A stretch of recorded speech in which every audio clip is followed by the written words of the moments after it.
leveled off here. Why don't we can get going here? I'll just maybe mention a couple logistics. We'll do introductions here in a second. Thanks everybody for joining us this evening. In terms of meeting logistics and asking questions and providing comments, so you can utilize a couple different options. We have the raise hand function you'll see there on your screen. And that will allow us to unmute you. You can, when we get to the Q&A and discussion portion of the evening, that will allow you to unmute yourself and ask a question verbally. If you are calling in on a phone, you can press *9 to raise your hand, and we'll notice that as well.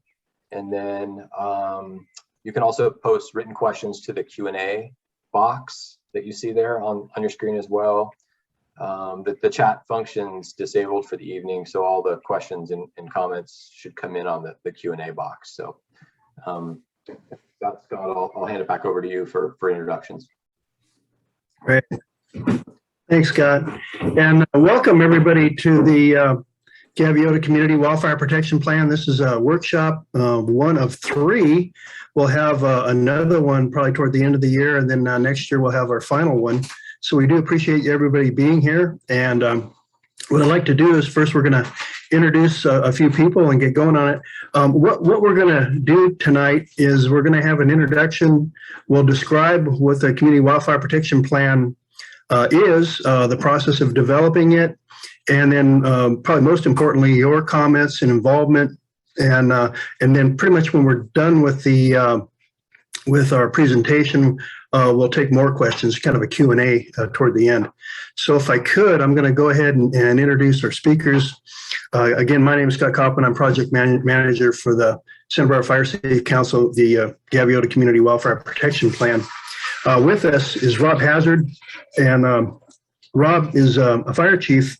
He's with the Santa Barbara County Fire Department, and maybe just a little bit of a background of Rob and Scott before we start. Chief Hazard, he started his career in 1988 in the Forest Service with Los Padres Hotshots. They're really vital crew here in Santa Barbara, and then became a firefighter about 10 years later in the county, and then rose through the ranks of firefighter engineer to captain to finally battalion to deputy fire marshal, and then fire marshal. So Rob has a lot of distinction. He's been on the United States Forest Service Region 5 California Incident Management Team 7, and he also actually is in our Type 3 team, our local team, Incident Management Team 3. He's operations chief, and what that is, well, Rob has is pretty much the top level job in our team, and he's a real fire tactician. Lot of valuable knowledge with Rob. He also was in the Fire Scope Predictive Services Special Group, and so just a lot of talent. With that, I would just say one thing about Santa Barbara and the Southern California Fire Scope. In Southern California, started the Incident Command System, and that's the system that we use nationwide. So it's something that California really has something to be proud of, and Rob is a part of that group. So, and that's on Presidential Directive 5. So Rob's a real valuable resource for us. Scott Eckert. Scott is a couple things here. Let's see. He's again now a little bit about Scott's background. Again, he's kind of our science. Can you guys still hear me or see me? Yeah, got you, Scott. You got me? Yeah, you're good. Okay, good. I'm lost you guys, but I'll catch it in a bit. Scott, he's again our science guy, and then with Dudak Associates, he has a BS in forestry and natural resources management and an MA through Long Beach, and he's a registered professional forester and a certified arborist. Scott's really talented. He does like all of our fire modeling in that, behavior analysis, and quite a few different projects he's worked on. I think notably he's worked on the Community Wildfire Protection Plan for the city of Santa Barbara and their evacuation procedures analysis. And additionally, in San Luis Obispo County, he did their work along with San Benito County and Santa Clara County. So he's been doing a lot of community wildfire protection plans So real good. Myself, just a little bit about my background. Again, I'm the project manager for this. I'm a retired battalion chief with Carpentry Fire for 33 years. I've been actually an instructor with Allen Hancock College for another 33 years. My background, I was a strike team leader and a division chief for wildland qualification, and currently I'm certified under the hazardous materials outreach instructor, and I'm an OSHA outreach instructor as well in construction and general industry. So that's our backgrounds. And if I could, before we start, I just kind of wanted to, there's quite a few of you out there that we really appreciate you being here, but I wanted to kind of introduce two people. One was Paul Van Leer. He's coming in on phone right now. Unfortunately, I think part of his internet was down. And the Honorable Joan Hartman, I don't know if she can, maybe she might be able to say a few words too. But the big thing is a lot of wonderful things are going on with the Santa Barbara Fire Safe Council. And Paul Van Leer is our president. Maybe just a little bit about him before he speaks.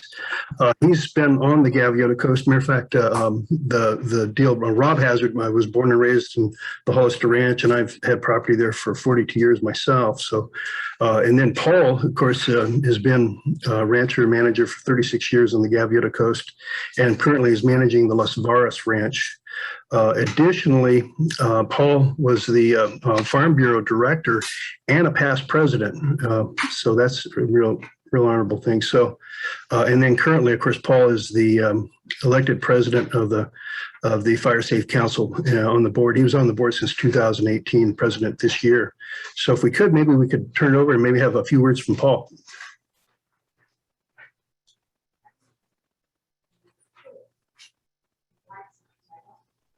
Yes.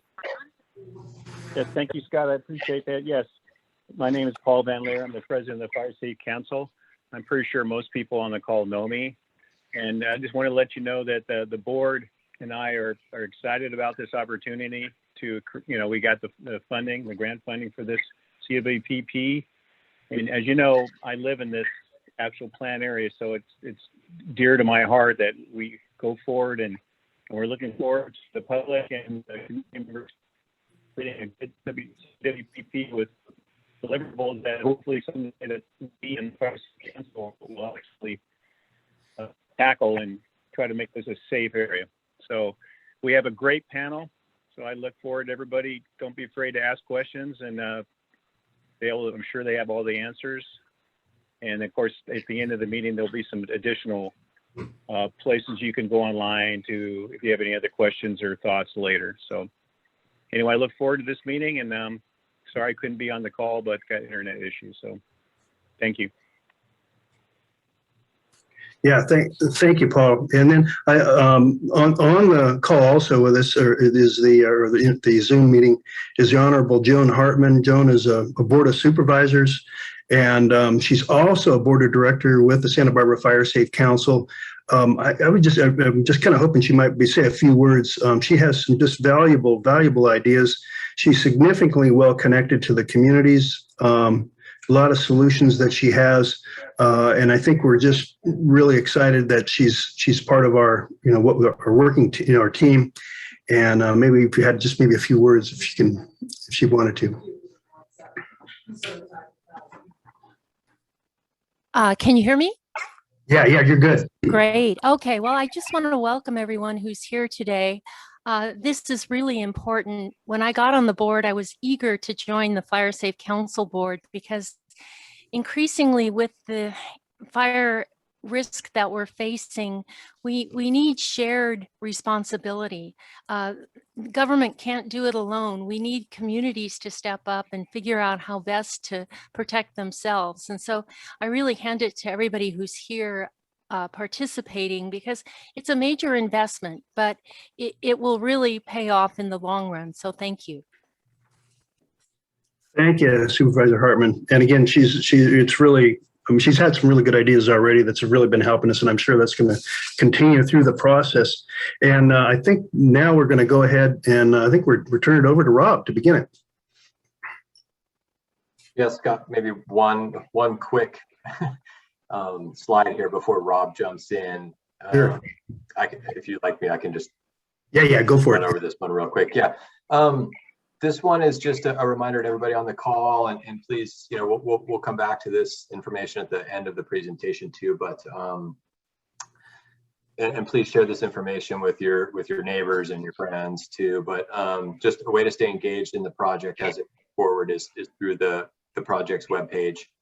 You can find that on the sbfiresafecouncil.org website. If you go under resources, there's the Gaviota Coast Cwpp link that will bring you to the page dedicated to the project. It includes project information and links. It'll be populated as we move along with maps and draft plans and things like that. Importantly on there, there's also a survey that's been set up. We ask that you take the time to take the survey and provide your feedback and provide information about yourself and what concerns you have. There's also a comment form.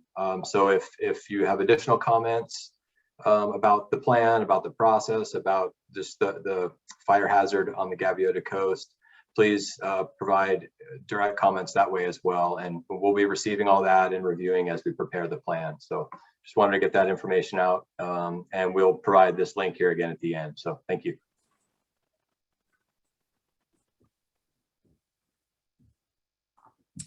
All right. Well, thank you everyone for being here. Again, my name is Rob Hazard. This project is obviously for me very important, not just because I work for the county fire department and the Gaviota Coast is part of our fire district, but also because I grew up in the plant area. I grew up on the top of Refugio on a small 20-acre little tiny ranch with you know, brothers and sisters up there and lots of neighbors. And we lived with a constant concern of wildfire. A lot of interactions with the local Forest Service way back in the day when they used to have a fire station up there. And so I was at a young age very aware of doing defensible space work around the property.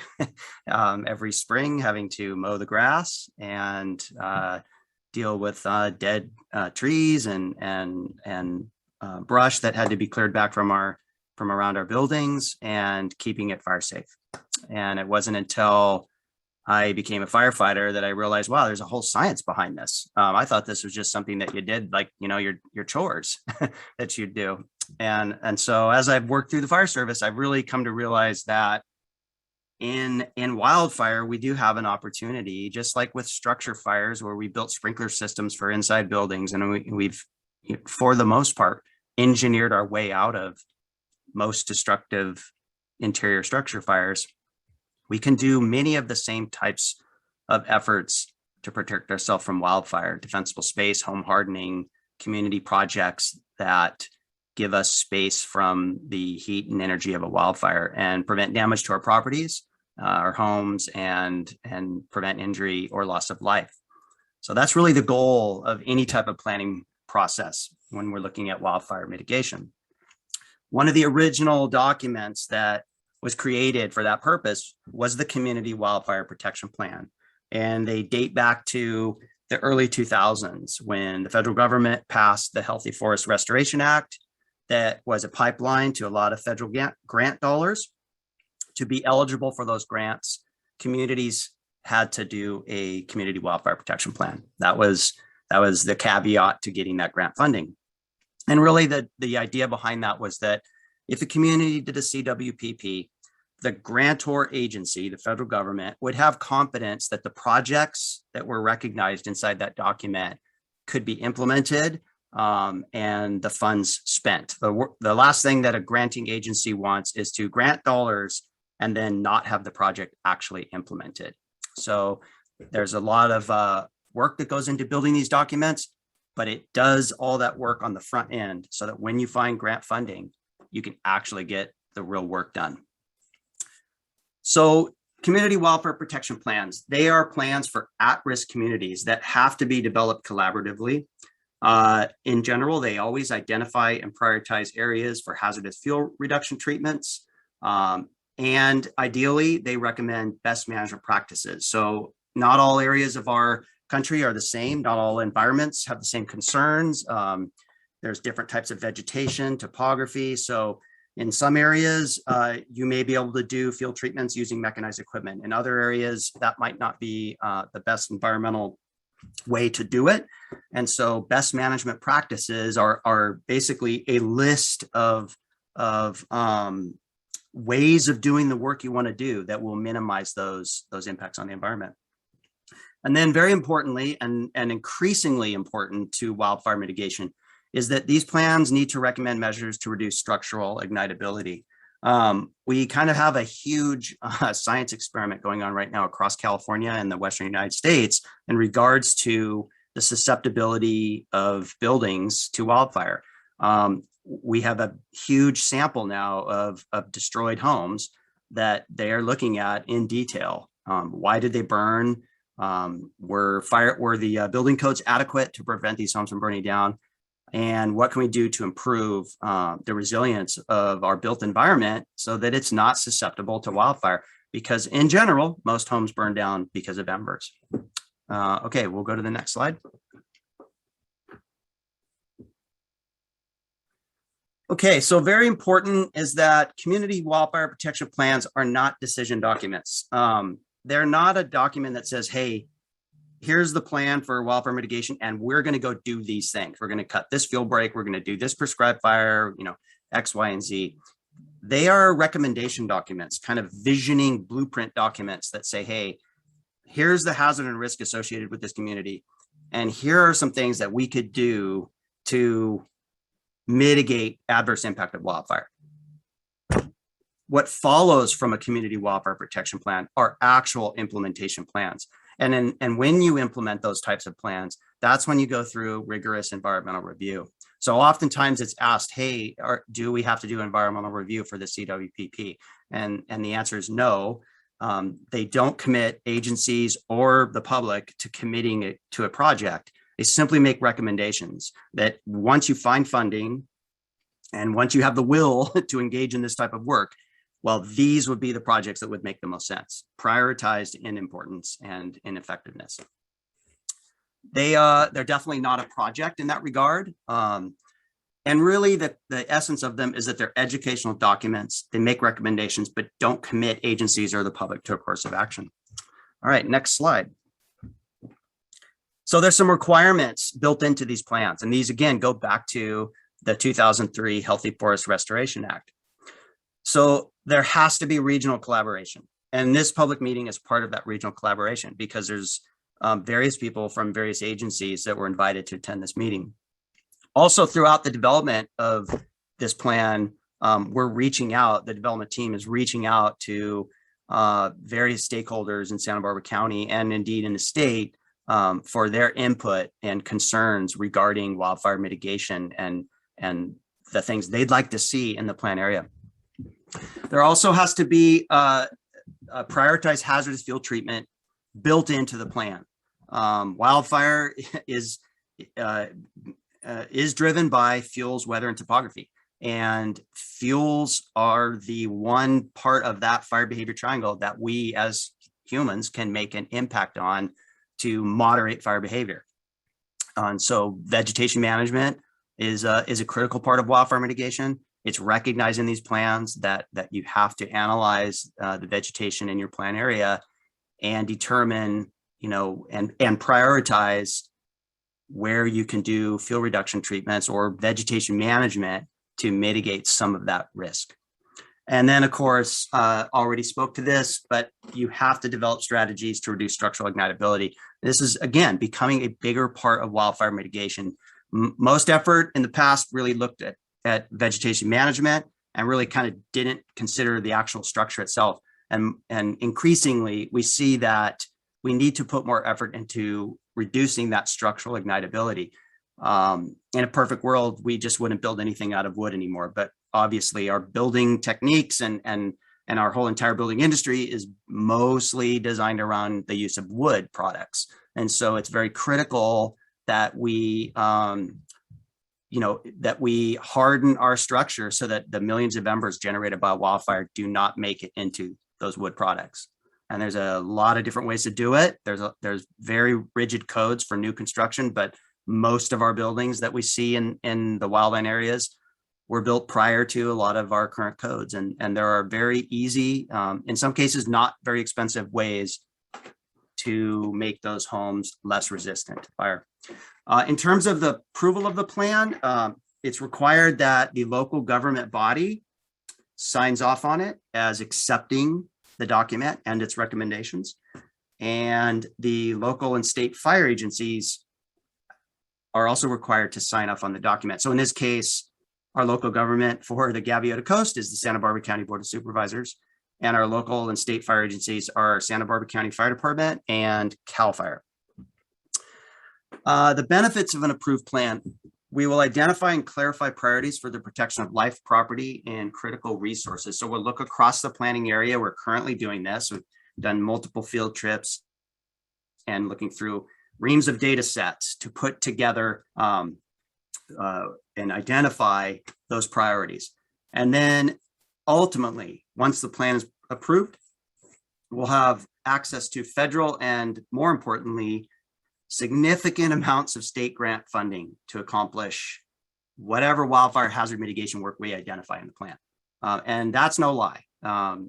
There is a very significant amount of grant funding right now directed towards wildfire mitigation, to the point that almost the limiting factor now is literally the ability of agencies or groups like the Fire Safety Council to accomplish the projects. The funding's there. It's just having the people and the ability to work through that process and get the work done. Having a CWPP for the Gaviota Coast it's a jump start to getting that grant funding, and greatly increases the opportunities for projects. All right, next slide. Okay, everything has to have a purpose. So the purpose of our plan is to enhance community wildfire preparedness and protection by identifying fire hazard risk reduction strategies. We'll balance those with sustainable ecological management and fiscal resources. So it's very important. We all love the Gaviota Coast. We don't want to see it paved over. We look at the natural environment, and if you've lived on that in that stretch of coastline, we all know that wildfire is a normal part of that environment. We've all seen it burn. Our parents and grandparents, if they lived out there, saw it burn in 1955, and we've all seen it burn in the 2000s. And we know that it's a cyclical occurrence that's part of the natural ecology. But we live there, and the purpose of this plan is to figure out how to coexist with that natural process and minimize the negative impacts on our built environment and our lives and properties and families. All right, next slide. So let's see, a little background. So the Gaviota Coast Community Plan, which was the land use plan for the Gaviota Coast, was adopted in November of 2016. And I'm sure some people on this call were probably part of that process. Very long process, many stakeholders involved. You know, that was a very long project. In that document, it recommended the creation of a community wildfire protection plan for the planned area. It was one of the action items that the county was directed to engage in. So then community area residents formed an initial steering committee in November of 2017 to explore options for developing a community wildfire protection plan. The Santa Barbara County Fire Department began initial planning for a CWPP in early 2018. And the Santa Barbara County Fire Safety Council applied for a California Climate Investments Fire Prevention Grant in 2019 to fund the CWPP. And again, that grant that they received was from the state, and it's part of that very large amount of funding that I described. It's available for wildfire mitigation. This was a critical moment, getting the Fire Safety Council on board with this to apply for the grant and fund the project. It definitely put the council on the hook to get this project done. So it's not just an easy thing to say, hey, we need some money to fund this project, but the Fire Safety Council is now required to complete this project and have a deliverable that the state will also look at, because they want to know that funding is going to be used for something that will, mitigate wildfire risk across our area. The grant funding was secured by the Santa Barbara County Fire Safety Council in March of 2020. And subsequently, the Fire Safety Council selected DUDEC as the CWPP plan consultant, and the development team, basically composed of local residents, myself, Scott Kaufman, and staff from DUDEC, was formed in February 2021. What I like about this slide is it just shows how long sometimes it takes to get things from an idea to a finished product. So 2016 to 2021, so 5 years. But it's happening. It's very exciting. And I think when you see the portion of this presentation that Scott Eckert is going to show you with the really cool maps, you'll see that it was probably worth it. All right, next slide. Some goals that we have. We have the goal of reducing wildfire hazard within the Gaviota coast area to enhance community and firefighter safety. So firefighter safety is a big part of that. In my profession, the work that homeowners do to complete defensible space isn't just about protecting their home. For us, it's about protecting us, the firefighters, when we're there with our fire apparatus while a fire is approaching. Very important point that I think gets lost sometimes in the rhetoric about defensible space and fields management. We also want to enhance the protection of values at risk from wildfire, obviously including our structures, infrastructure, our agricultural resources. That's a huge part of the Gaviota coast is agricultural resources, everything from orchards to rangeland, farms, livestock. We want to enhance protection for our recreational resources. There's a huge amount of recreation that occurs on the Gaviota coast, which involves many visitors to our county. So these are, for the period of time that they're recreating in the Gaviota coast, they are a part-time resident. If they're camping at El Capitan for 4 days, they're a resident of El Capitan. So definitely something to be considered. And obviously, we want to enhance protection of our natural and cultural resources. In that regard, many of the vegetation types in the Gaviota coast are adapted to fire. And in many cases, we see fire as being beneficial and helping to rejuvenate some of our chaparral field beds as they get to an increasing age class. For example, for the folks that live on the Hollister Ranch, you're probably seeing a lot of the chaparral reaching an extremely old age with quite a bit of dead component because there hasn't been a fire up there in so long. Versus behind El Capitan and Refugio, we recently had fire. And if you see the slopes up there, they really have regenerated. It's pretty amazing how much it's regenerated, and it's very lush and green, but not a lot of dead component, very low flammability at this time. Okay, we want to integrate fire and fuels management activities with land management priorities. So that's important. We have the Los Padres National Forest, we have Santa Barbara County Fire Department, we have the state responsibility lands that are managed through Title 14 of the Public Resource Code. So, and then we have land use priorities that are written into the Gaviota Coast Plan. So we want to make sure that the projects that we identify, that we recommend in this document are appropriate for the land management priorities for our area. We want to increase community awareness and education about practices to reduce wildfire risk, including defensible space, fuels reduction, and structural hardening. And we want to encourage communication and coordination of fire and fuels management activities with affected stakeholders. All right, next slide. So how can this plan help the community? We're going to better identify the fire risk of the Gaviota coast. We want to expand wildfire risk reduction options, whether that's vegetation and fuels management or structure hardening, infrastructure hardening. We want to enable better access to grant funding. We want to foster stakeholder coordination. That's an important offshoot of all of these types of plans. One of the documents that I worked on a few years back was a CWPP for the San Marcos Pass. I can tell you that I made numerous contacts with local community groups throughout the process of developing that document. And to this day, I often fall back to those contacts when I need to engage in a project in that area. And I have a laundry list of concerns and issues that those communities care about, and we're chipping away at mitigating some of those issues.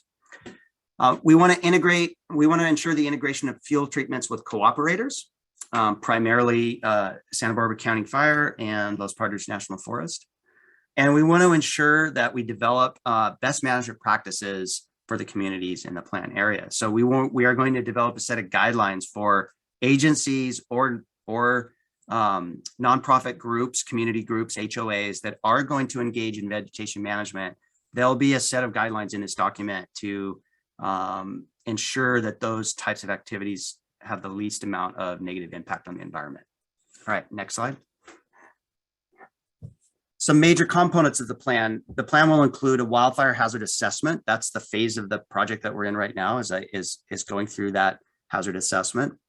There'll be a wildfire risk assessment that's community-based. So we'll be looking at the building construction of many of our structures, the proximity of the structures to wildland fuel. We're going to be looking at road access. We all know that that's a big issue in the Gaviota coast.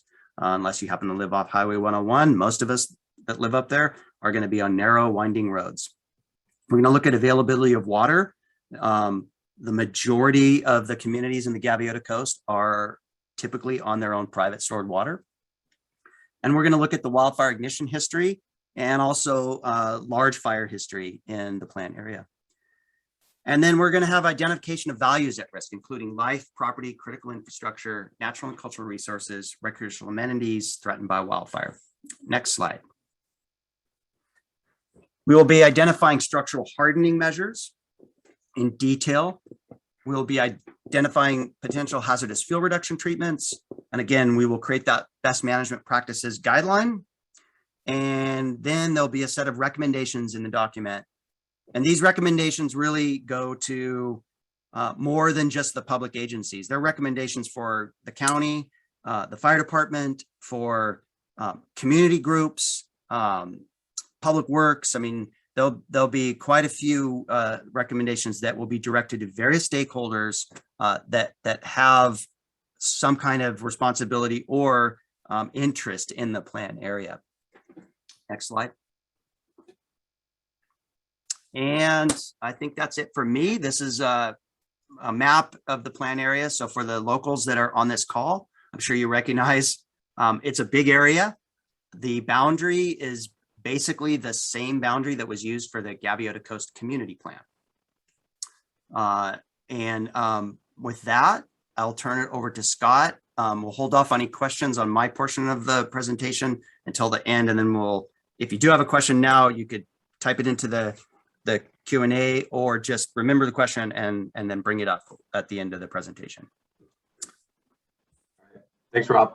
I'm going to go through a series of maps here just to give people a little better understanding of the plan area. And then we'll look at some of the wildfire hazard mapping that we've been working on that Rob mentioned. So yeah, this map is showing the plan area. It's 106,000 acres in size and extends on the east side from Fahren Road, just west of the city of Gaviota, all the way out to Point Conception. Halama County Park there is included as well. Just to give folks a sense of location and size. Ownership in the plan area is just over half of it is private land. The Nature Conservancy owns about 23% at the Danger Mound Preserve there along the western edge of the plan area. Forest Service about 17%. State parks about 5%, and so on. Santa Barbara County about 1.5%. Land Trust for Santa Barbara County a little less than 1%. So getting smaller as we go. But the map shows you here that the distribution of those lands and the ones that aren't filled in with color there are private lands. So see the distribution there across the plan area. This map shows the wildland urban interface, and so there's a few things going on this map. Given the scale, it's a little hard to see, but the black dots there that you see there are surrounded by blue, which are then surrounded by kind of a light red color. Those darker black dots are structures in the plan area. There's, based on mapping, there's an approximately about 1,200 structures in the plan area. And those include everything from residential houses and to barns and ranch buildings, as well as cabins in El Capitan Canyon, for example. So there's a bit of a variety of structure types in the plan area. There's also the area within 100 feet of those structures, which is the a defensible space area, represents about 1%, a little over 1,000 acres of land. The area within 300 feet of those structures represents about 3% of the plan area, 3,400 acres. And then the area within 1.5 miles, which is the wild and urban like influence zone that CAL FIRE defines, that encompasses about 85% of the plan area, and that's that red, kind of light red, pink color you see there. The vegetation distribution rather across the plan area. About 27% is grassland or herbaceous cover. That's primarily annual grassland, a little bit of pasture land, but primarily annual grassland. About half of the plant area, 49%, is shrubland. So that was chaparral and coastal sage scrub. That's represented in the darker brown color here you see. And Rob mentioned chaparral fuel beds, so you can see those distributed more predominantly in the eastern half of the plant area, but that vegetation type is distributed throughout. About 21% woodland, primarily coast live oak woodland, dominated in the plant area, and 3% of other vegetation or other land cover types. That would be urban or crops or barren land, things like that.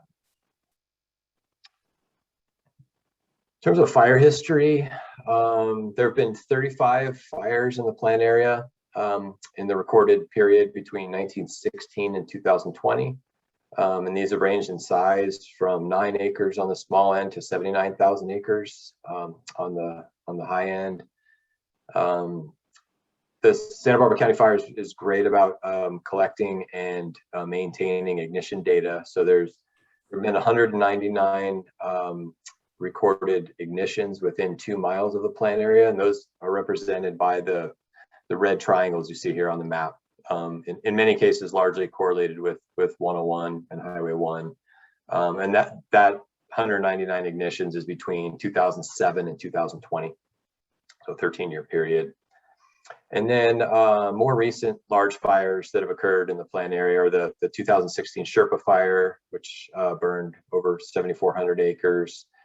And then the 2017 Whittier fire, which burned into the northeast corner of the plant area. In its entirety burned over 18,000 acres and burned. Rob had mentioned chaparral age as related to wildfire hazard. And so you can see the plant areas experience these fires, but they've occurred predominantly in the eastern half of the plant area. With the more recent fires in 2016 and 2017 in sort of the more extreme eastern corner of the plant area. And so Rob mentioned that we're in the hazard modeling phase, and so we've completed some of our hazard modeling analysis, and talk about next steps here in a couple slides. But we've done this in utilizing a few different tools. We utilize some online fire behavior modeling software called the Interagency Fuel Treatment Decision Support System. I'll talk a little bit more about that analysis on the next slide. We also use a software package called FlamMap, which models fire behavior in a mapping environment, a GIS environment, as well as doing pretty extensive GIS data processing and analysis of that data. So the hazard modeling we performed for the project is the map in the upper screen. We'll show a bigger version of that here next. But so the result of this analysis was an integrated hazard model output. And what that represents is a combination of fire likelihood and fire intensity. And so the modeling software models burn probability, so that is what gives us the wildfire likelihood component. And then it models flame length, and that's used as the wildfire intensity component. We also modeled spotting potential. We utilized the FlameMap software for this effort, and what that is doing is looking at the embers being generated during a wildfire and where those are occurring in the plan area. So this is our wildfire hazard assessment, our integrated hazard map. So again, this is a composite of intensity and likelihood, with the darker red colors indicating highest hazard, graduating down orange, yellow, green, and blue representing lowest hazard.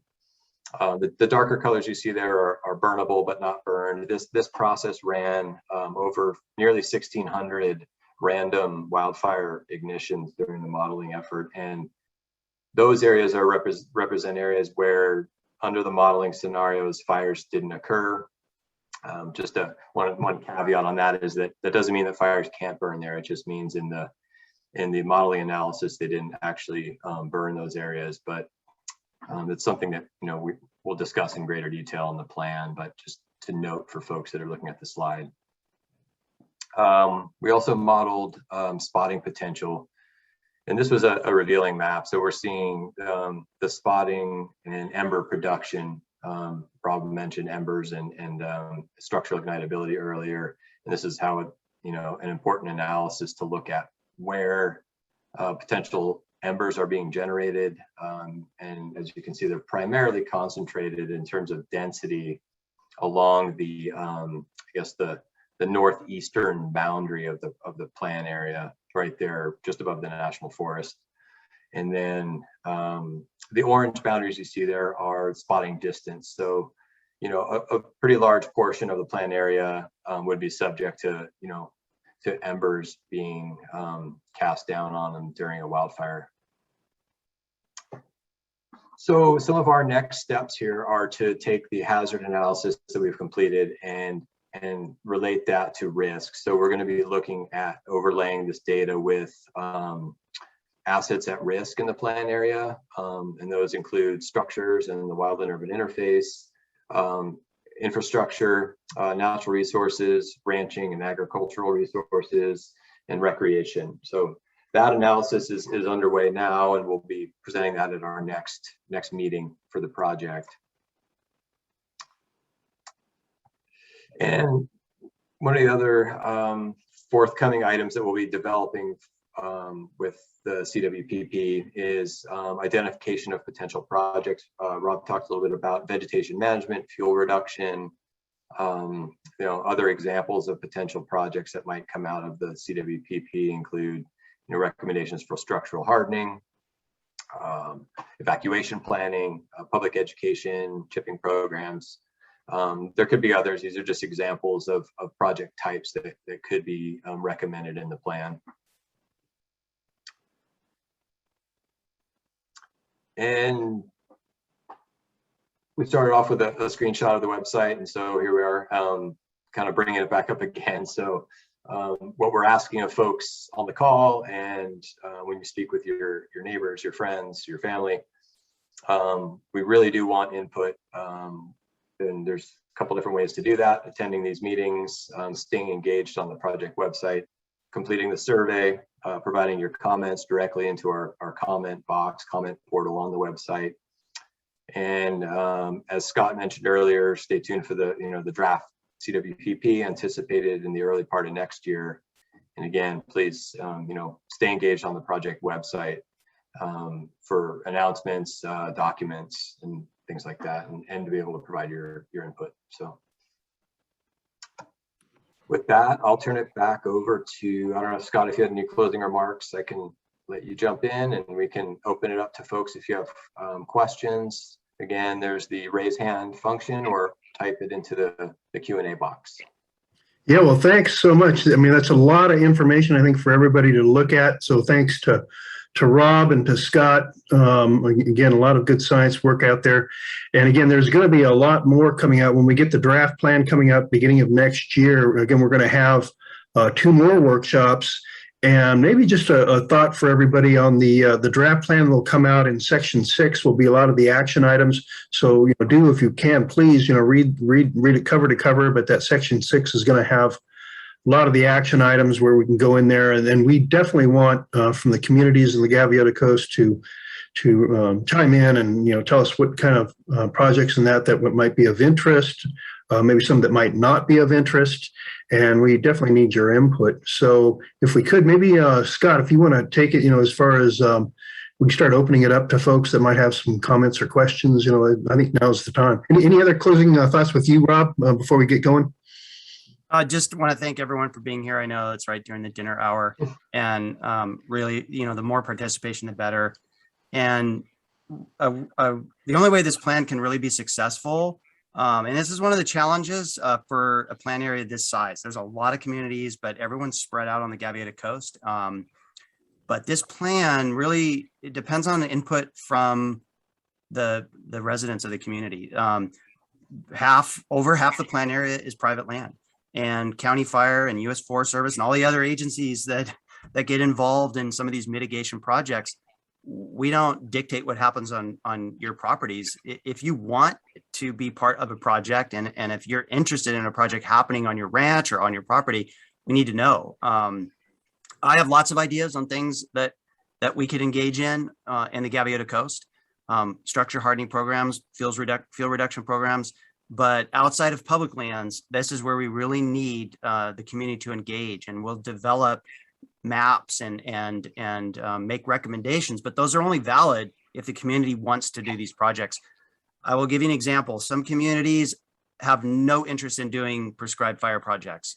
When you look across California, there are many communities where that's not something that they want to entertain. Not that I'm advocating it right now for the Gaviota Coast, but that is something that in other areas that I've worked with, the residents want to see some prescribed fire.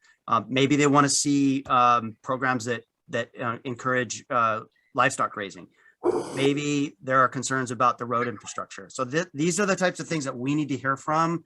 It doesn't have to be tonight. I'd love to hear about it tonight, but as these things pop into your head, the website has the ability for you to put that information into it through that survey or to add comments. But again, if you folks have questions, let's start the discussion tonight. Yeah, I just throw one more comment before we open it up, Scott, and that is when we look at the other community wildfire protection plans in Santa Barbara, this one's significantly different. So for those of you that are on this Zoom call, 106,000 acres is a giant area. The other thing I think that's different about this community wildfire protection plan is it's a lot of intermix, not interface. And what that means is that an interface would be like a big number of housing that's in an area that abuts the brush, forest, grass.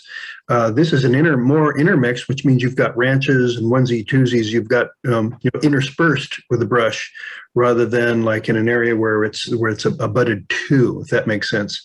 So it's a different plan, and I think some of the there's some commonalities there, but there are a lot of differences as well. So again, it's a different plan than many of the others in Santa Barbara County. So absolutely, we're looking for your input.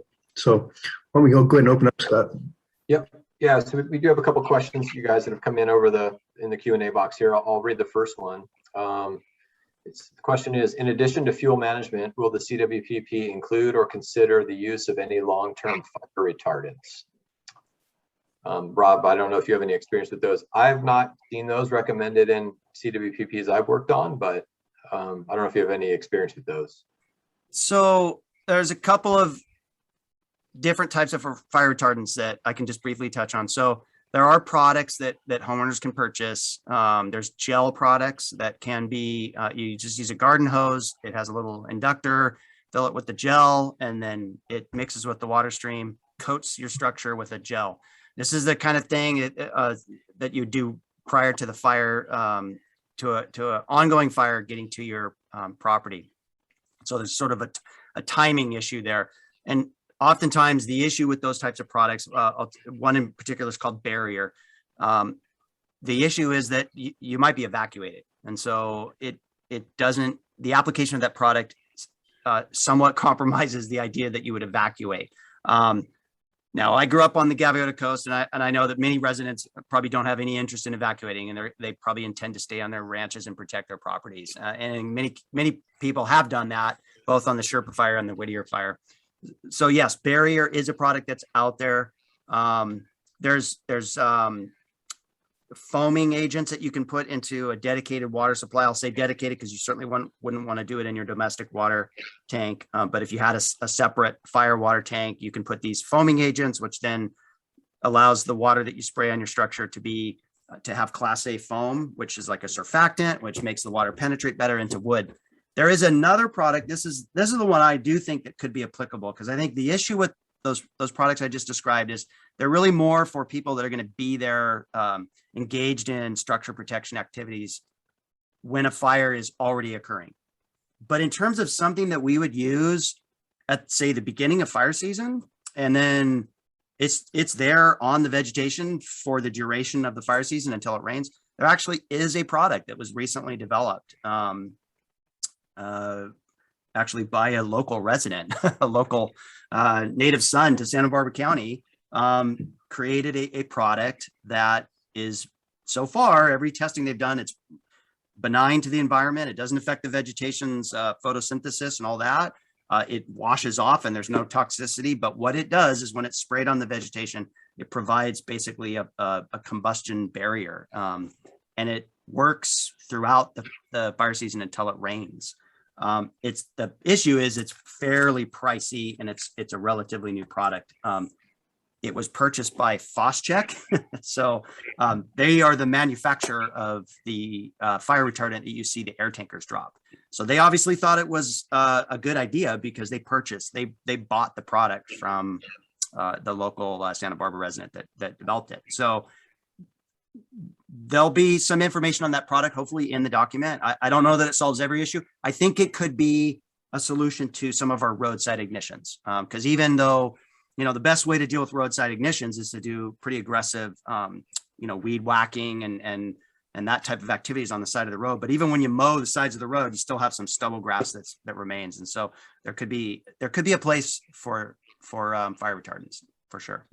Rob, I just kind of interject there. They've got a grant funding up in San Luis Obispo, and my guess is they're using that product on the road. They are using that product, yeah. Yeah, okay. Yeah, so it's being used now. Yeah, and that is a perfect example of where grant funding could offset the cost of a product like that. It's probably not something that local homeowners are going to purchase hundreds of gallons of it and go spray the side of Fahren Road or something like that. But for sure, if we could get grant funding for something like that, I could see application for it. Absolutely. This is a question that came in, actually, there's a couple ahead of it, but it's related, and it's from their original person posting the question. And their question is that Foscheck/Fortify? Yeah, it is. Okay, yeah. Just figured I'd jump to that one since it was related. Yeah, that's the product. Yeah, okay. So the next question we've got is, with a majority of recent ignition sites located along Highway 101 and Highway 1, how can the CWPP address fuel management strategies and coordination with Caltrans? That's a good question. So in previous CWPPs, we've collaborated with Caltrans in the formation of the document, and that's the plan for this project also. Once this public workshop, first step was the public workshop for the local residents. There'll be a subsequent effort here in the next month to meet with various agency stakeholders and present a abbreviated version of this presentation to them. So we'll be bringing in Caltrans, Union Pacific Railroad, some county staffs and different agency staff from the county that might have an interest in the plan. I mean, there's some county staff here tonight, but we'll branch out to other flood control and public works if they're interested. But for exactly that purpose, that there are a lot of agencies doing a lot of different kinds of work along the Gaviota coast, and we all see Caltrans mowing the freeway. So we know they do it. So the issue typically is the timing. We want to see it happen.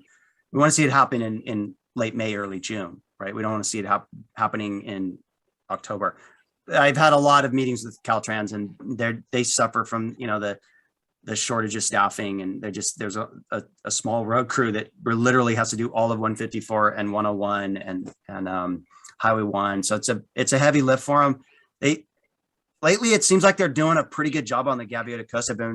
This year, I was amazed at how much mowing they've done, pretty much almost all of their right of way where they could get the machine mower.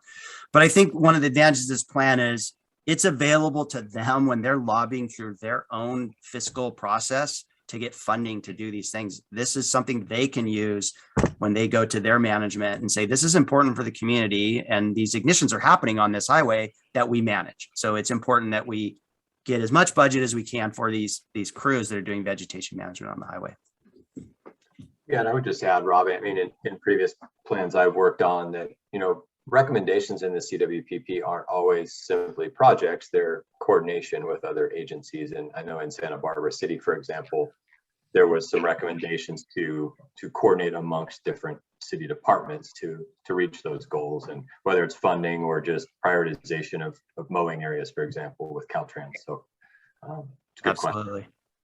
And I think I just kind of throw in there, I know, Rob, we've talked about this, that the roadside ignitions, that is a really big component of fires that are going on, in Santa Barbara County. So this is it's a big one. This is one that, if we can jump in there and kind of help them get a better, more money, that it's big, it's important. Yeah. Great. Okay, we've got another question in the chat box here, in the Q&A box rather. To what extent do you anticipate the CWPP will be able to factor in changing conditions, i.e. climate, into the risk assessment?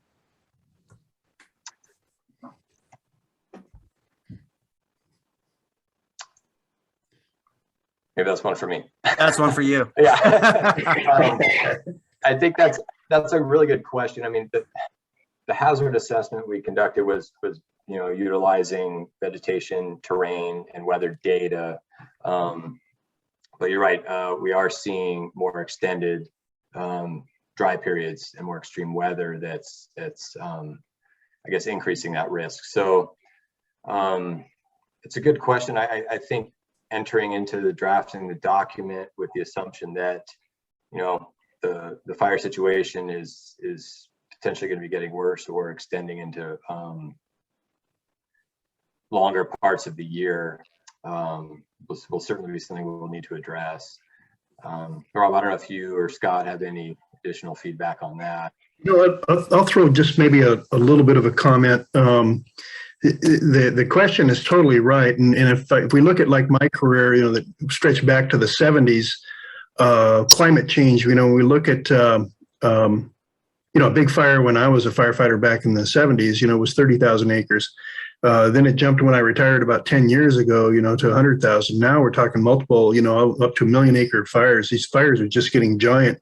But to that end, as Rob indicated earlier, these projects, if we do, fuel treatment networks, or if we, work on these on a big, maybe even regional scale, even beyond Gaviota, all of Santa Barbara, there are multiple $1 million.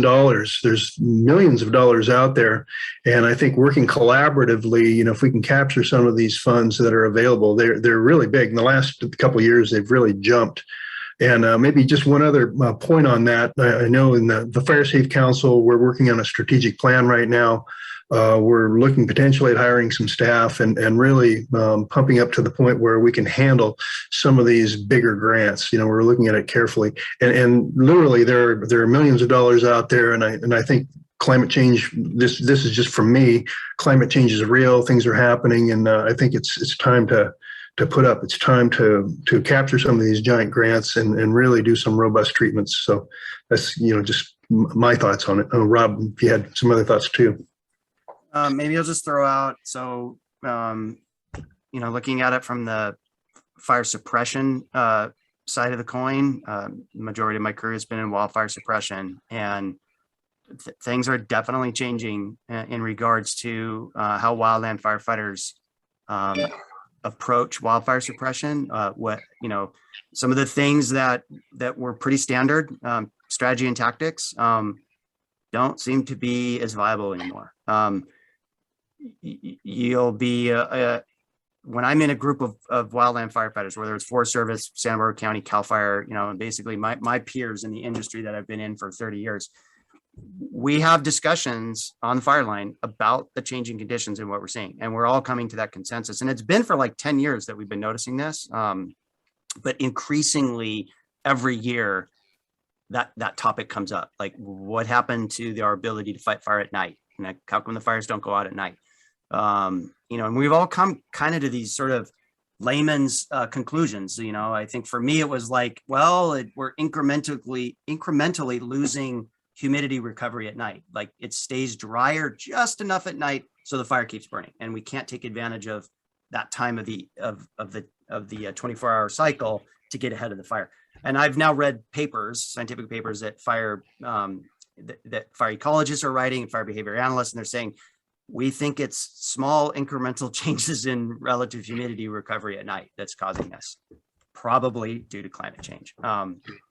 So yeah, I guess the gist of that is, how does that relate to this plan? Well, I think that maybe 20 years ago, you could kind of count on, hey, we'll get a fire and the fire department will show up and put it out. There we go. Problem solved. We'll rake the leaves around from around the house, and the Forest Service will show up and hot shots will put the fire out. We're getting to the point where, fire suppression is a vital part of wildfire mitigation, but it no longer can be the answer. It is no longer, and I'll be frank about that. As the fire marshal, I will go out on a limb and say, we are not going to be able to do business as usual when it comes to fire suppression. It's really proving to be non-sustainable. And while it's part of the equation, because obviously we're a fire adapted environment, but not to 199 ignitions in a 10-year period. That wouldn't happen in Mother Nature. Mother Nature would be a couple of ignitions a year. So we clearly don't want to let every fire just burn across the landscape. We're going to have a denuded landscape.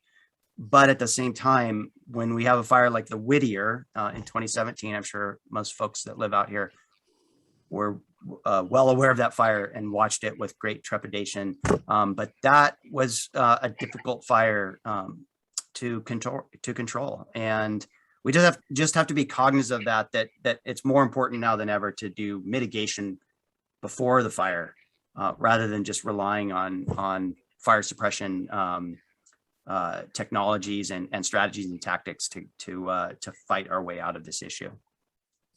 I did get a question from Paul on this. Maybe I'll just kind of maybe finalize this.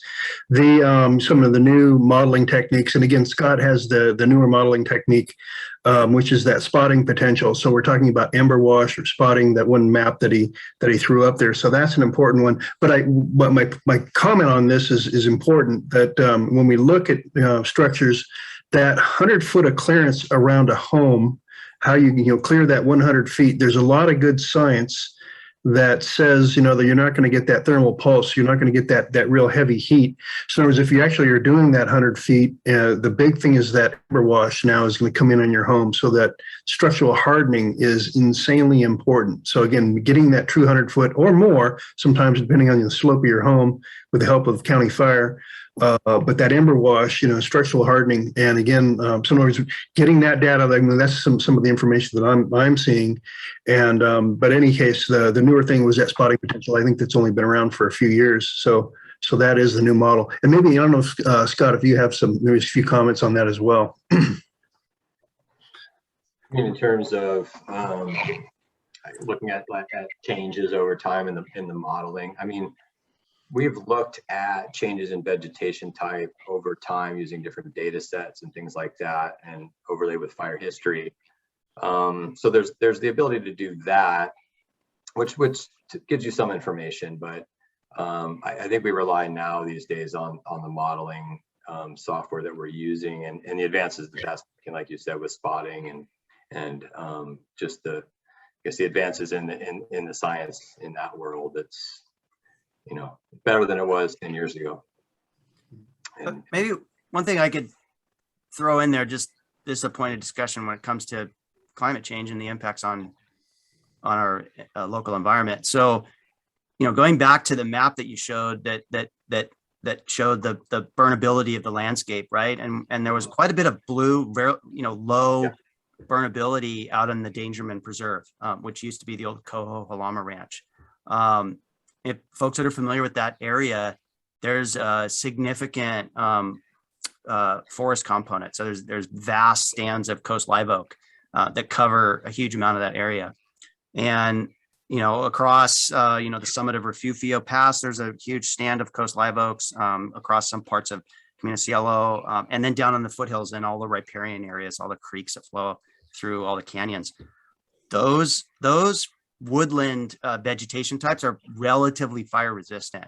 It's not like the conifers that are burning up in the Sierra Nevadas and up in Northern California. Our woodland vegetation type in Santa Barbara County is primarily all fire resistant species: coast live oak, sycamore, willow, very fire resistant. And if climate change results in changes to those vegetation alliances, so if, for example, those huge areas of coast live oak forests that exist on the Dangerman Preserve were to slowly suffer mortality, which we're seeing a lot of dieback in coast live oak, and that gets replaced by shrub field type, that is highly flammable.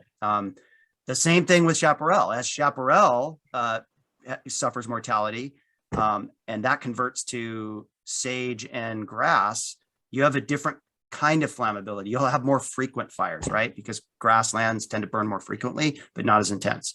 So, you know, there's trade-offs to all of these. I would say reducing the amount of forest cover, coast live oak primarily, will increase the severity of fires across the plant area for sure. So we, you know, let's hope that that doesn't occur. Let's hope that those forests are able to maintain viability. And then the second part of this is that if climate change impacts agriculture and our agriculture, the availability of water to support viable agriculture, quite a bit of our communities in the foothills, particularly El Capitan and the foothills of Refugio Canyon, Tahigas, they're buffered from wildfire by the orchards and those agricultural crops that are in those lower areas. And if water starts to become more scarce and impacts the viability of agriculture, we're going to also see an increase in wildfire impacts to the foothill areas, you know, the ranches that are along the coast.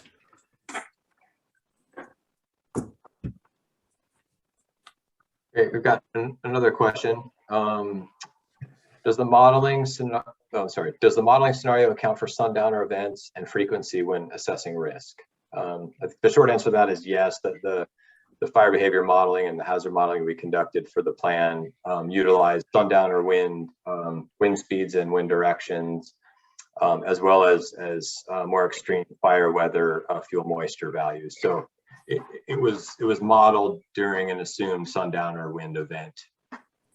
Hopefully that answers your question. And I'm wondering, I don't want to put you on the spot, Rob, but we've got that new multi-million-dollar project UCSB with the Sundowner project. I don't know, you know, like where we're at with that. Maybe Rob, just take a minute to explain it, maybe. Yeah, so there is a project that's ongoing. It's been delayed because of COVID, unfortunately, like so many other things in this new world we're in. But it's called the Sundowner Wind Experiment. UCSB is the lead on the project, and Dr. Leila Carvalho, she's a meteorologist out at UCSB. It's her brainchild. She's developing research into sundowners, primarily to validate the modeling, the current modeling that the Weather Service uses to predict sundowners. And it consists of multiple instrumentation all over the Gaviota coast. So there's a bunch of it up in Refugio, some of it in Gaviota, some of it here at Santa Barbara County Fire Headquarters at the base of San Marcos Pass, some back at Lake Cachuma, and it's measuring wind. They're sending up radiosondes to analyze the atmospheric profile during a sundowner. So it hopefully will inform the modeling, because they'll actually empirically analyze the data during a sundowner event, multiple sundowner events, and then they'll check the models and say, well, what did the model say was going to happen? Because we know exactly what happened from the instrumentation that we put out into the field. And then they can tweak the model and so that the numbers crunch to match reality. And that's what you would do in any kind of modeling program, is compare what does the model say is going to happen to what actually occurred. And the challenge we've always had is the lack of instrumentation in a fine scale. So basically weather stations to tell us what's actually happening. For many years, we had no weather station in Refugio Canyon. Now we have a remote automated weather station up there that's taking those measurements every hour. So the Weather Service, just installing that weather station up in Refugio about 7 years ago, was a game changer for the National Weather Service out of Oxnard. Their predictions of sundowners, they're way more spot on now. They'll issue a prediction and sure enough, it happens. And they were amazed at the data they got. They're like, we had no idea that Refugio Pass was so windy. Like, we thought your weather station was broken, you know. Same with Gaviota, right? And the Hollister Ranch, everyone who lives up there knows how windy it is, right? And so we put a weather station right up at the top of the state park there above the Gaviota Tunnel. And same thing, it's like, you're always thinking the station's going to blow down the mountain because it's so windy up there. So yeah, it's a very exciting project. It is aligned with the goals of this plan for sure. And I just maybe throw in there, from what I've known back when, we knew it was pressure differential between, Santa Barbara and Santa Maria. But when we looked at it, and we're starting to look at the data, they're not done, but it's complicated. I mean, the dynamics, that pressure differential in the different canyons and that, I think there's going to be a lot of data that's going to come out, but I think they potentially could be a quantum leap, like say in the next 10 years. When we start talking like spot weather forecasts, the idea of the Sundowner and then where it's really going to kick butt, where it's really going to be going hard, I think we're going to be able to predict it. And it's a good chance that we're going to know a heck of a lot more in the next decade than we know now.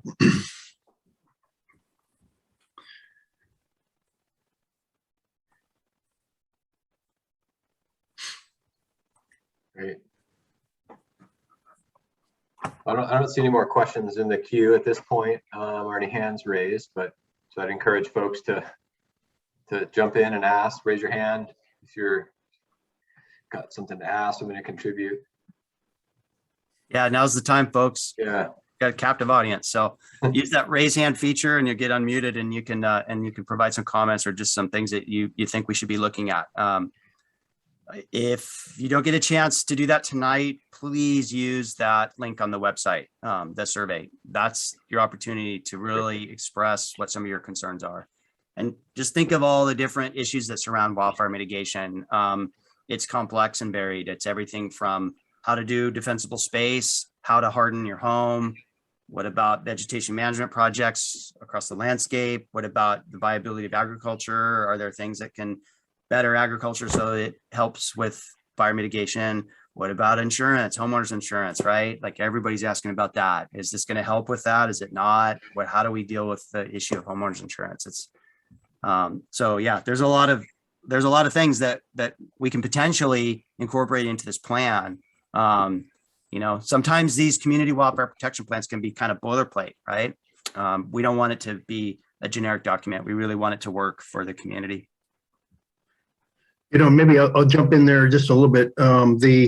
When we look at the development team, which again, those are folks that are basically taking the lead for some of the different, there's about 12 communities in the Gaviota coast. And for instance, we've got Gunner and we've got Jay over in Fahren Road, and they've given us some specific, lot of really good comments already. So some of your communities are already speaking up in a big way, and we're getting some really good feedback, stuff that we've got to look at. And I would kind of say with the feedback we're getting, the sooner the better, because the sooner in the project, if we have some comments on some things that we can really chew in on, that's a good thing. So we are getting some, but like I say, we definitely need more. So, yeah. And there's some things that we didn't used to consider in previous planning efforts like this. So I'll give you an example. So there's a lot more use of our open space lands. So Forest Service lands, so some of our rural county roads are now basically like recreation areas, literally. So in the plan area, Fahren Road, which used to be a quiet country road that went up to the Fahren Road communities, locals would go up and watch the sunset, right? It was a great view spot for some of our local wildfires. It's now become, it's a thing. I mean, hundreds of people go up there every weekend and park and have picnics and some people try to camp overnight on this road that probably is not an appropriate place to be camping overnight on. And the community up there is justifiably concerned about an increase of potential for ignition. So those are the kinds of things that we didn't, we weren't grappling with in a lot of our former CWPPs. Lots of increase in homeless encampments, not necessarily in the plan area, but it is something that's affecting the nearby developed community of Goleta all across the freeway, right? So the plan boundary is probably a half a mile from significant homeless encampments, which are constantly starting fires. We just had one yesterday. So that's an issue that I don't necessarily know that we'll discuss it in the plan, but if it's a concern of our plan residents, those are the kinds of things we want to hear about. Some folks really want to see a lot more prescribed fire, and there may be opportunities for that. There's in a lot of parts of the plan area, we don't really need to think about prescribed fire for a very long time because it's recently burned. And so there's some science behind that, behind what is the appropriate role of fire when you're looking at using it as a management tool. We have historic fuel breaks that cross through the plan area that were put in by the U.S. Forest Service back in the 1960s and 70s and type converted to big, super wide strips of grass across the mountaintops. So what role do those, what role does that infrastructure play? And how much engagement does the community have with the national forest? Because there's a lot of use that happens up on that field break that's relatively unmanaged, not on purpose, but just due to staffing issues. Like that could be sources of ignition. So for example, off-road vehicle use, things like that. Dispersed camping, a ton of dispersed camping is happening up on top of Community Yellow. So again, if these are issues that you have, we need to hear about it, because we'll do our best to incorporate these concerns into the plan and into the list of recommendations. I mean, obviously we're gonna triage some of this stuff. There may be simple answers where it's like, yeah, there's already a program addressing that, but we need to hear what those concerns are. I've heard loud and clear from the Fahren Road residents about the issues on Fahren Road, and that's already going to make it into the plan. Like that's probably one of my number one bullets is, all right, got to deal with Fahren Road. And there's some easy lift things, signage, like where in the Gaviota Coast Plan area in any of our mountain roads do we have good signage for high fire hazard areas where we're actually informing the public that, hey, when you drive up this canyon, you're in a high fire hazard area. We've got old legacy Forest Service signage on Refugio Road, but other than that, there's not a lot of quality signage that the public would see that would say you're entering. I mean, honestly, Highway 101 should have a big sign right at the edge of Goleta that says entering a high fire hazard area. I mean, we have that on Highway 154, but not on 101. And it should be a big sign that says, when you enter the Gaviota Coast and your whole entire pathway through it until you get to Buellton, you're in a high fire hazard area. Because people pull off on the side of the road all the time, and then a fire starts. So. Yeah. Maybe I'll just kind of throw in there, I'm not sure if we got some more people, but another thing, which is a change, actually, I think in the last 2 years that I think folks would want to know about is Hibivory. The idea that Cal Fire, they're not getting enough acres, type converted or not type converted, but, just lowering the fuel load on acreage. So the idea of goats, sheep, and cattle it has really got Cal Fire's attention. So the idea is if we have some areas that are good for goats, sheep, or cattle, it's kind of light on the land. Getting grants for those things definitely has Cal Fire's attention, and I would say maybe a few years ago they probably wouldn't have gone into some grant funding on that. Where now I'd say it's definitely a part of. They're seeing vast areas that lowering those fuel loads on those hills and that by using goats and sheep and cattle. And sometimes, like you say, with the goats and sheep, some of the areas that might be more sensitive might be better, just the different uses of the goat, the sheep, or the cattle. But in any case, it's definitely on target now, and I'd say that's different than 3 years ago. So for some of you, if you want to comment on that, we'd love to hear from you, because it's definitely on point now.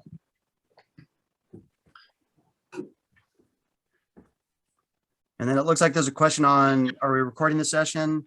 And if so, where will it be available?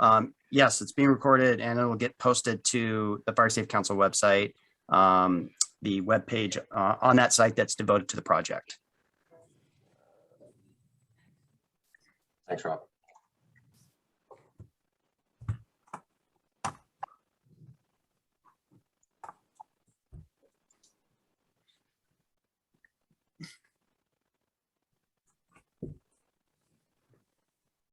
All right. Don't be shy.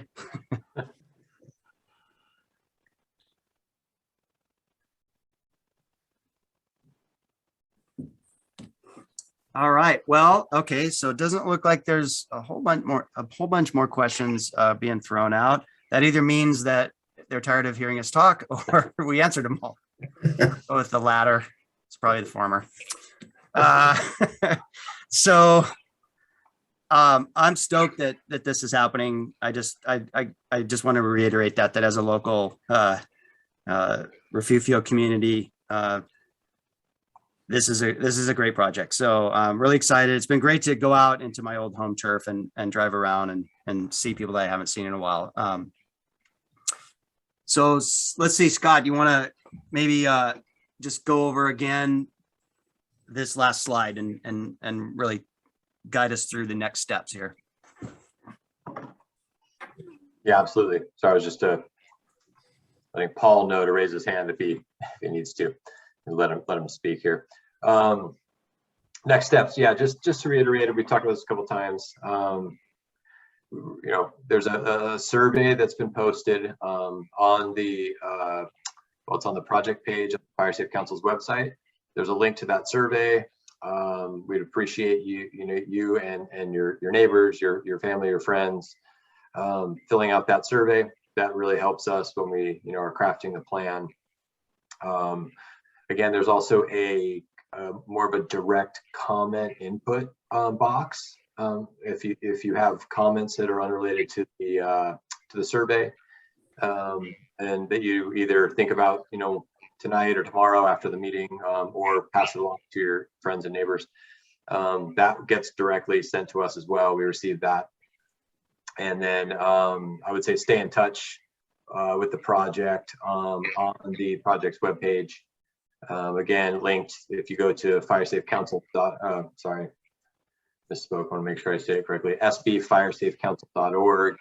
You can navigate because the URL on the screen there is pretty long. You can navigate from the main Fire Safe Council page. You hit resources and then Gaviota code CWPP. You'll get there, and that's where we'll be posting, for example, the recording of this meeting, but also announcements for future meetings. Oh, and one other thing, on the comment box, it'll allow us to have your email address, and so we can email you when the next meeting will be held, when there's up to the web page, things like that. So that's the best way for folks to stay in touch. And looks like I think Paul wanted to. Yeah, I got some closing. Yeah, go ahead. Yes, you guys hear me? Yeah, you're good. Go ahead. Yeah. Thank you all for coming, and those are some good questions, and thank you both Scotts and Rob. Excellent job fielding those questions. And again, I'll chime in with everybody else. Feel free to go to the website, voice your concerns, do the survey. This is going to be a project we're going to be working on for a while. So, we have 2 more public hearings. So let's gather our questions together. You can always email me if you need to, or call me if you have any questions. I mean, I know most of you people, so whatever it takes, but let's come up with ideas for your area. We have people that are on this call that are, been living in their area for a long time. We must have concerns. Well, voice your concerns. If you have ideas, this is the time to get them into the plan. That way we can address them at another time. So anyway, thank you all for coming. Thanks, Paul. Thanks, Paul. Yeah, and again, one thing I know we're hoping to get in-person meetings. If we do, good chance Gaviota School, be the next one. It just depends on on how it's going with the COVID-19. So we'll try, like I say, if we can do in person, we definitely want to, because we got the big maps and stuff. You guys can come and take a look at them and chat with us. Absolutely great. But we'll just, play it by ear. But we do have, like I say, probably the next one, we'll have that draft plan done. And again, that section 6 for you guys want to look at those actions. Real important to give us feedback. So again, thanks for coming. Yeah, and from County Fire, I just want to also say thank you to the Fire Safe Council for supporting this. This is a great project, and it's great to see groups like the Fire Safe Council that can take some of these projects on and relieve the local agencies. Allows the fire department to engage in other projects, and it really leverages the amount of work we can do in our county to mitigate wildfire risk. So excited about it. Also looking forward to a public meeting that's in person. So I'll echo what Scott said. We were really hoping to do this at Vista Del Mar School. We had it all set up, and then this latest wave of COVID put the kibosh on that. So hopefully early spring, late winter, early spring, when we come back with a rough draft, we can do it in person, and it'll be great because we can look at the maps and have some one-on-one conversations. And so, and again, appreciate everyone being here. Thank you very much. Thanks all. Great. Thanks, everyone.